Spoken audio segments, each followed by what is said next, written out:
the spookiest time of the year, there are a few guidelines all ghosts and goblins should follow. Okay, so I love the horror anthology Trick or Treat. It's easily one of my favorite horror movies of all time, and it's finally getting a theatrical release 15 years after the fact. What? Alright, long story short, Warner Brothers has recently merged with Discovery, a company that no one knew was as powerful as it was until it was too late, now forming the unholy beast that is Warner Brothers Discovery. This merged company's CEO, David Zaslav, also known as the human embodiment of corporate greed, has one goal, which seems to be plummeting the stocks as much as possible. Alright. Wait, Izzy, talk about Trick or Treat. We clicked on this video for Trick or Treat. I'm getting to it, my fictitious listener, who I made up in my head. Because of a string of terrible decisions, from canning almost complete multi-million-dollar productions to cutting beloved shows and aiming to replace them with low-budget reality TV, now Warner Brothers Discovery only has enough money to release 2 films in theaters for the rest of 2020. The movies are Don't Worry, Darling and Black Adam, neither of which interest me personally. With absolutely nothing left to lose and desperate for any kind of profit, Warner Brothers Discovery this spooky season is re-releasing a bunch of horror movies, namely Halloween, The Lost Boys, Scream 2, and the holy grail of Halloween movies, which is a wild thing to say considering Halloween is also on this list, Trick or Treat. This movie is so special to me. 2020 was one hell of a year for most of us, and I remember being massively depressed. But on Halloween 2020, me and my roommate, we put on this little gym I had not seen yet, and for the first time in what seems like forever, I felt happy. It hit everything I needed from a horror flick. This movie was so obviously handcrafted exclusively for me, but don't worry, I'm willing to share it. And after doing some looking online, I saw that Spirit Halloween had merch for it. Like, not just regular merch, new merch, like annual new merch. And I just braved the disease-ridden world once again and traveled to every single Spirit Halloween in Indiana and tried to find as much 50% off Sam merch I possibly could get my hands on. The most fun I have had during the pandemic. I love this movie so much. I even made a shitty Game Boy game. It's nothing special, it just retells the beginning of the movie, but like, I did something. I made a game. Those are hard. Trick or Treat was a passion project for Michael Dougherty, based on his animated short film, Season's Greetings. Trick or Treat perfectly captures the spirit of Halloween, and it's a shame that during its release it was horribly mistreated. After some private screenings in 2007, the movie was shelved for 2 years before unceremoniously being thrown on DVD.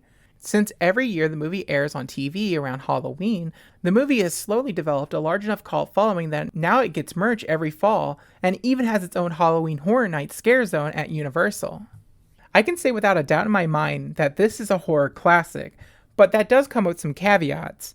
I recently had a viewing with some of my partner's friends, who I don't really know super well, and it turns out the movie had enough triggering content that we had to stop the movie midway through.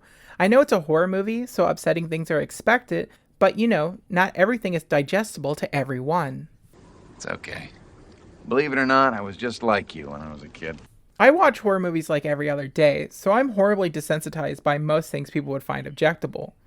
So this movie didn't really faze me, but in retrospect, the movie does have some stuff that should be known before going in. Trick or Treat is one of those rare horror movies that actually kills off kids. Is there an age limit on potential victims? Good question. And not just kids, but disabled kids. And it turns out actual disabled kids were used in filming, and apparently that group stayed in close contact, becoming lifelong friends. Super sweet, but I totally get how watching disabled kids die isn't for everybody. It also features a chocolate-flavored vomiting scene, a slur or two, and one of the more villainous characters does take part in a implied date rape. If you're like me, a sick degenerate, and that kind of stuff doesn't dissuade you, I highly recommend Trick or Treat. The movie is a horror anthology with various stories taking place on the same Halloween night in the same town. These stories have intertwined characters, and the events of the movie takes place out of order, a la Pulp Fiction, with the cutest horror slasher ever being the glue that loosely connects these stories together. Sam, as the spirit of Halloween... You mean Samhain?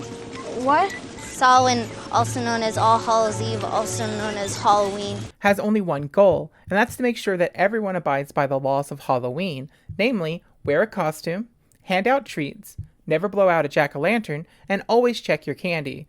Well, that last rule is not really Sam's personal rule, but it's one of the stories, so, do as you do. If Sam sees you disrespecting a Halloween tradition, he'll step in and make sure it's the last tradition you ever ignore. What's really cool about this movie is that each story focuses on a different phase of Halloween. From trick-or-treating as a kid to adult Halloween costume parties. I don't even know what that was. Coach Taylor was in a hot dog costume, but fucking a pig. That's just not. And one of the really cool gimmicks is that because the stories are loosely connected and told out of order, we get to see certain situations from two different characters' perspectives. It's such an ambitious film, but it's done so well. Are you finished clapping or what? I seriously want to go on and gush about this movie because I absolutely love it, but I'm finding it hard because I don't want to spoil a single second of this movie. So if you have a Regal Theater near you, I highly recommend going to see Trick or Treat this Halloween season. It makes me wish every night was Halloween. Wait, not yet. What? You're supposed to keep it lit. Why? Ancient tradition? Henry, it's Halloween, not Hanukkah. Baby, I'm lit, and you're lit. Honey, Our little friend here, this night's over.